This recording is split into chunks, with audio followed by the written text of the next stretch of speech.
Ending your suffering is actually a lot simpler than you think. This might feel a little bit out there, but I want you to bear with me. You are suffering because you believe something outside of your control is responsible for your experience. When we believe that all of our circumstances and all of our experiences in life are outside of our control, we suffer because we live in constant fear that something could happen, we don't know what, and it could ruin our lives. A really basic example of this, you're trying to lose weight, you're on a fitness journey, but your roommates or your family members or your partner are always bringing junk food into the house. And then you're upset because you're in pain and suffering that you're not able to lose the weight, and you are also blaming those other people for bringing junk food into the house. But the way that you end your suffering in this situation is that you need to get to the point where you're saying, no matter what type of junk food gets brought into my house, I am not going to eat it because I am on this journey of losing weight.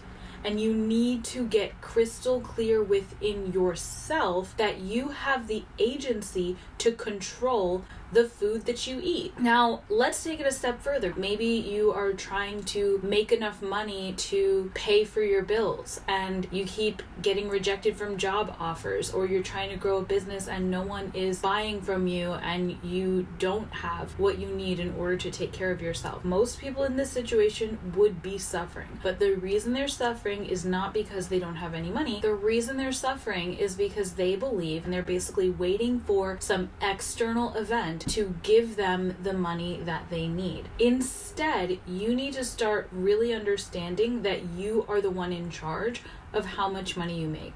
And in that paradigm, what you would go out and do is you would really figure out why your job offers aren't getting accepted, and you would make changes. Just in this example alone, you can go on YouTube and learn resume tips for interviews. You can learn everything you need to learn to really land a job. Or if it's about growing your business and you're not making the money to grow your business, you can utilize all of the information out there on the internet to learn how to grow a business and to learn selling and to learn marketing and to really bring your business to life.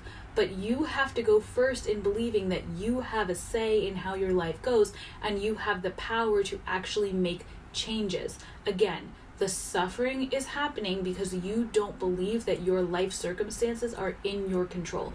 And the more you are willing to see your agency and see your power and make your own decisions to move your life forward, even when the circumstances aren't perfect and even when people and places and things are not cooperating with you, when you just decide, I am going to move forward, I am going to figure it out, I am going to do it whatever it takes, your suffering ends. Because you're so focused on actually creating the thing that you want that it's kind of like you don't have time to be upset.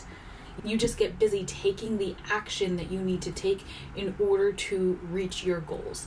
And the other thing you might need to do is you might need to actually process the feelings that you've been feeling this whole time while you were suffering. So if you've been telling yourself, my life is not in my control, all these things outside of me are ruining my life, and in order for me to be happy, I need everything outside of me to change, you need to forgive yourself for believing that, because that is not true.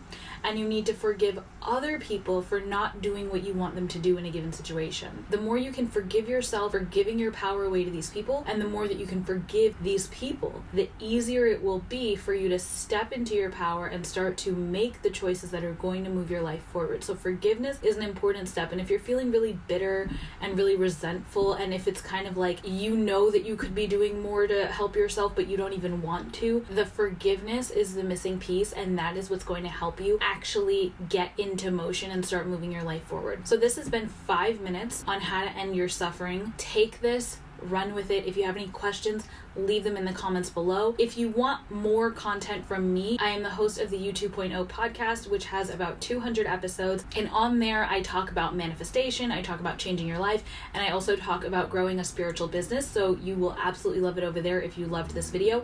And if you want to learn more about working with me privately, I am currently accepting coaching clients. And the first step is to go down below and book a free consultation. That is a 60-minute call where we will get to know each other. We will talk about you, your goals, what's been holding you back, and I will give you a taste of what it is like to have me as your coach. If after that you want to keep moving forward, we can also talk about options for working together long term. Okay, I love you so much. I cannot wait to see you again in another video, and until then, take care.